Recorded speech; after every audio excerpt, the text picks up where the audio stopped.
ನಮ್ಮ ದೇಶದಲ್ಲಿ ಮಕ್ಕಳ ಸುರಕ್ಷತೆ ಎಷ್ಟು ಮುಖ್ಯ ಗೊತ್ತಾ? ಮಕ್ಕಳನ್ನು ಲೈಂಗಿಕ ದೌರ್ಜನ್ಯದಿಂದ ರಕ್ಷಿಸಲು ನಮ್ಮ ಭಾರತ ಸರ್ಕಾರ ಪಾಕ್ಸೋ ಕಾಯ್ದೆಯನ್ನು 2012ರಲ್ಲಿ ಜಾರಿಗೆ ತರಲಾಯಿತು. ಇಲ್ಲಿ ಪಾಕ್ಸೋ ಎಂದರೆ protection of children from sexual offence ಅಂತ ಅರ್ಥ.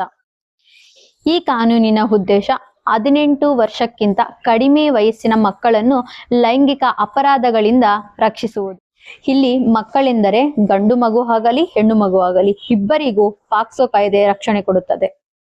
ಈ ಕಾನೂನು ಯಾವ ಅಪರಾಧಗಳಿಂದ ರಕ್ಷಿಸುತ್ತದೆ ಎಂದರೆ ಲೈಂಗಿಕ ದೌರ್ಜನ್ಯ ಅಂದರೆ ಮಗುವಿನ ಮೇಲೆ ಕೆಟ್ಟ ರೀತಿಯಲ್ಲಿ ಮುಟ್ಟುವುದು ಅಥವಾ ದೌರ್ಜನ್ಯ ಮಾಡುವುದು, ಹಾಗೂ ಮಕ್ಕಳ ಅಶ್ಲೀಲತೆ ಆರ್ ಪೋರ್ನೋಗ್ರಫಿ ಎಂದರೆ ಮಕ್ಕಳ ಫೋಟೋ ಅಥವಾ ವಿಡಿಯೋವನ್ನು ಅಸಭ್ಯವಾಗಿ ಹಂಚುವುದಾಗಲಿ ಆರ್ ಬಳಸುವುದಾಗಲಿ, ಹಾಗೂ ಮಕ್ಕಳ ಮೇಲೆ ಯಾವುದೇ ರೀತಿಯ ಲೈಂಗಿಕ ಹಿಂಸೆ ಎಂದರೆ ಮಕ್ಕಳಿಗೆ ಭಯಪಡಿಸುವುದು, ಬೆದರಿಸುವುದು ಅಥವಾ ಬಲವಂತ ಮಾಡುವುದು. ಈ ಎಲ್ಲಾ ಅಪರಾಧಗಳಿಂದ ಪಾಕ್ಸೋ ಕಾಯ್ದೆ ಮಕ್ಕಳನ್ನು ರಕ್ಷಿಸುತ್ತದೆ.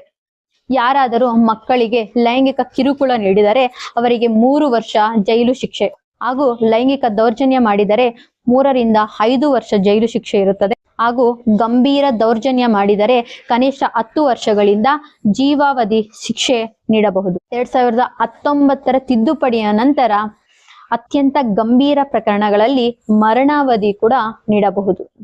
ಮಕ್ಕಳ ರಕ್ಷಣೆ ಕೇವಲ ಕಾನೂನು ಮಾತ್ರವಲ್ಲ, ನಮ್ಮೆಲ್ಲರ ಜವಾಬ್ದಾರಿ.